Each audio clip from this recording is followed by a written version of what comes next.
33년 기자 경력, 신문사 대표 남성숙의 호남 천년 동안 우리가 꼭 알아야 할 인물 이야기, 전라도 천년의 얼굴책 내용입니다. 실학시대 투철한 개혁자, 해금 오달훈.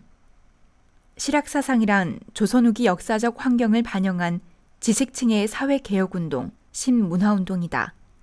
조선 18세기에 들어와 지식층 사회에서는 사회 전반에 걸친 모순과 폐단을 바로잡으려는 개혁 의지가 넓게 퍼져나갔고, 공통적으로 새로운 사회 건설을 모색하는 사회개혁운동으로서 실학사상이 심도 있게 번져갔다. 해금 오달훈 선생도 이런 실학시대의 전라도 지식층 중 한 사람이다. 47년이란 짧은 생을 살면서 자신이 직접 체험하고 목격한 현실 사회의 갖가지 비리와 폐단을 날카롭게 지적, 고발하였으며 나아가서 그에 대한 구체적인 대안들을 제시하여 반드시 개선되어야 함을 주장하였다. 특히 조세, 군역, 교육, 구민책 등 주위 농민 생활에 직접 관련된 문제에서부터 깊은 관심을 보였다. 그러나 그의 학문적 관심은 이기론, 군사, 지리, 음양오행 등 매우 광범위한 영역에 걸친 것이었다. 해금은 1700년 해남군 청계면 흑석산 및 용지리에서 태어났다. 6살 때 어머니를 잃고 아버지 손에 자라난 그는 10살 무렵 영암에 응가하고 있던 김순행을 찾아 처음 학문을 익혔다. 총명함이 뛰어나 약관의 나이에 벌써 유가의 경전을 섭렵, 향시에 급제했으나 과거 시험에 대한 자신의 태도는 매우 부정적이었다. 우선 과거 문체 자체가 학문 풍토를 망쳐놓고 있다고 생각했다. 그래서 당연 과거의 뜻을 두지 않고 음양오행, 병서, 상경 등 실용학에 관심을 모아 독자적인 학문 세계를 열어갔다.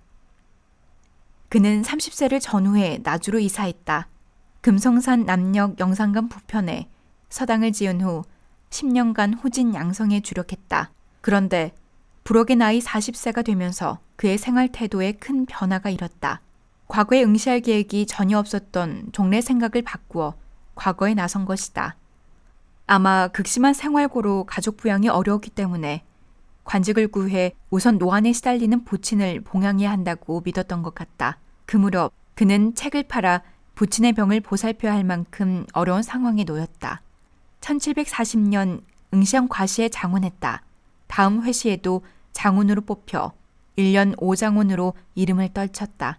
이것은 율곡 이후에 처음 있는 일이어서 더욱 그 명성이 높았다. 해금에게 처음이자 마지막으로 주어진 관직은 찰방이었다. 그것도 세상을 떠나기 1년 전 9월부터 이듬해 6월까지였으니 공식적인 재임 기간은 1년도 채 못 된다. 그는 6월 염천의 공무 집행 중 뜨거운 열이 덧받쳐 세상을 떠났다. 향년 47세, 1747년 7월 초하루 날이었다. 해금이 저술한 책 중 사회개혁 포부를 가장 확실하게 드러낸 부분은 왕패책과 호남책이다. 9개 조목으로 되어 있는 왕패책은 교육, 군사, 사회, 토지에 대한 개혁 의지가 밝혀져 있다. 여기서 그가 구상한 인재 등용책은 천거제였다. 덕행, 경술, 언론, 무예 등 4과로 분류, 각 지방에서부터 단계적으로 그 능력자를 뽑아 올린 뒤 다시 정기적인 평가 과정을 두었으니 관직의 전문성을 염두에 둔 합리적인 방안이었다. 지방행정 분야의 개혁안인 호남책에서는 18세기 초 호남 지방의 민정 실태를 소상하게 밝히고 여러 가지로 행정상의 작폐와 모순이 가장 혹심함을 지적했다. 따라서 주어진 여건 하에서나마 충분히 개선될 수 있다고 판단한 문제들을 내세워 그 개선책을 내놓았다. 호남 사람들이 영광스럽게 되기 위해 노력해온 것이 오래지만 아직 그와 같은 기미가 없는 것은 국가가 호남을 푸대접해서가 아니라 호남 사람들 가운데 중앙 요직에 자리한 사람이 드물어 문제점을 건의하지 못할 입장에 있기 때문이다. 아직 실학운동이 본격화되지 않은 18세기 초에 획기적인 진보 사상을 가슴에 품고 개혁을 부르짖었던 해금의 실학사적 위치는 결코 작지 않다.